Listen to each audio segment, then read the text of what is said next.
Hi, I'm Tim Forrest, director and co-writer of our proposed documentary, The Father of the Drums. He's the father of the drums. He has been with me for 24 years, one of the original Tennessee Three, the greatest drummer in the world, W.S. Holland.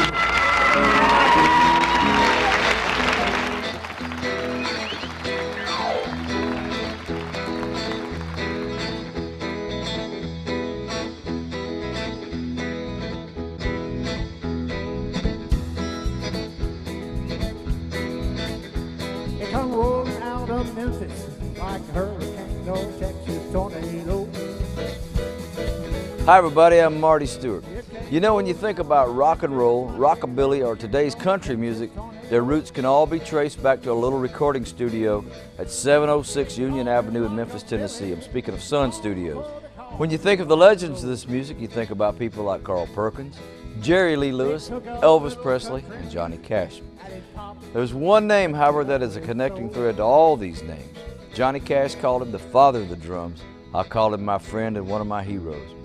I've known and worked with W.S. Fluke Holland since 1979. But Fluke's musical history goes back to the beginning of 1954. That's the year he walked into Sun Studios with Carl Perkins to make music history. In this film, you get to take a look at the life of W.S. Holland. You're going to see just how much Fluke has influenced all types of music.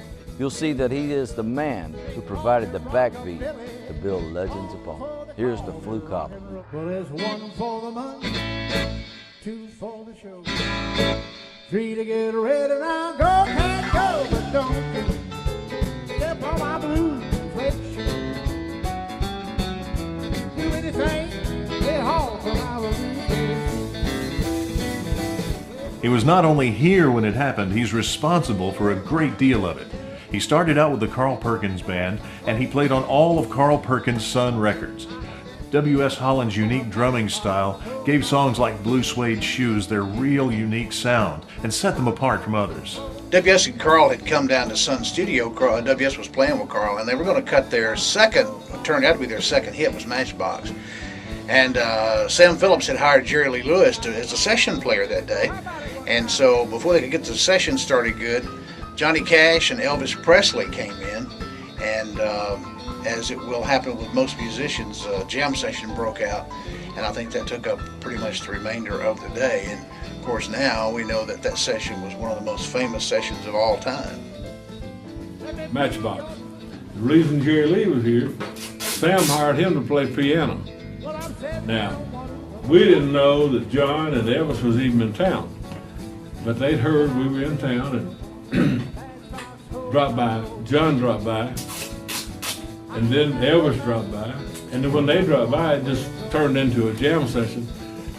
And he got up, Jerry Lee got up, and Elvis sat down at the piano. He was sitting right along here, and they just started singing whatever they thought about doing. Nobody thought anything about it that night.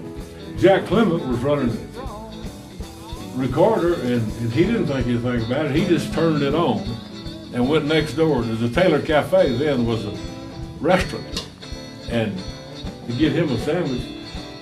And I tell you, man, if Jack, if he had just decided, well, you know, after this, I'm gonna just turn on the machine and go get me a sandwich, it would have never happened. You know, Sam did think though to call a photographer and make that picture. And I kidded Sam later. When it become history, it becomes famous. And I kidded Sam later. I said, man, if you'd have really been smart, you'd had that photographer to pan over about 4 foot, I would have been in it, and it would have been famous. But that's how that happened. Nobody planned anything. Nobody had any idea it was going to happen.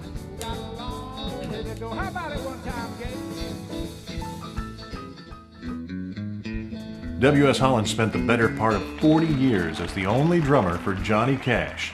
Johnny Cash would always introduce him as the father of the drums. When we first started, I was playing with Luther and Marshall, the Tennessee Two. And then in 1960, I asked W.S. Holland to join us to make the Tennessee Three. Man, that's when the sound really came together.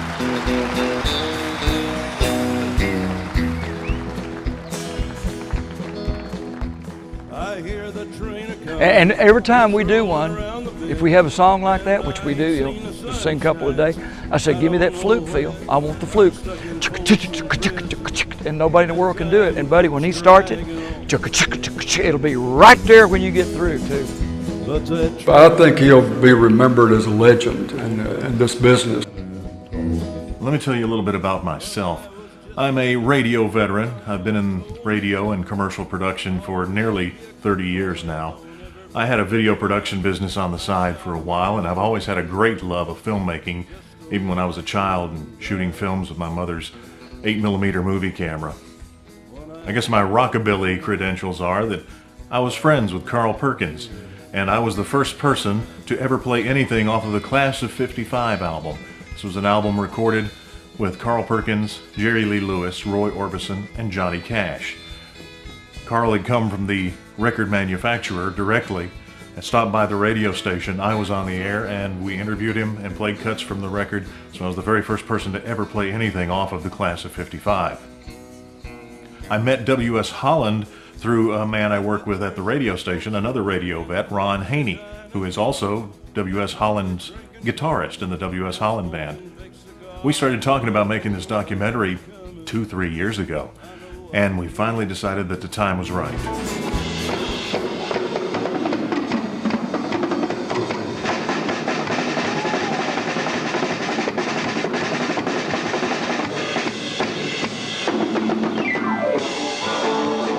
It is so cool to have a musical hero. As a kid, I was right.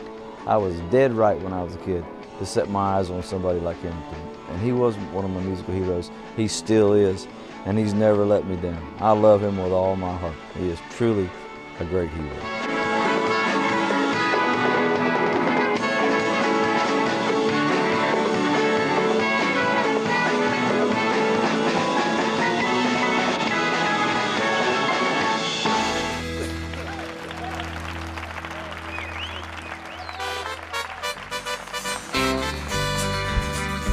Thank you.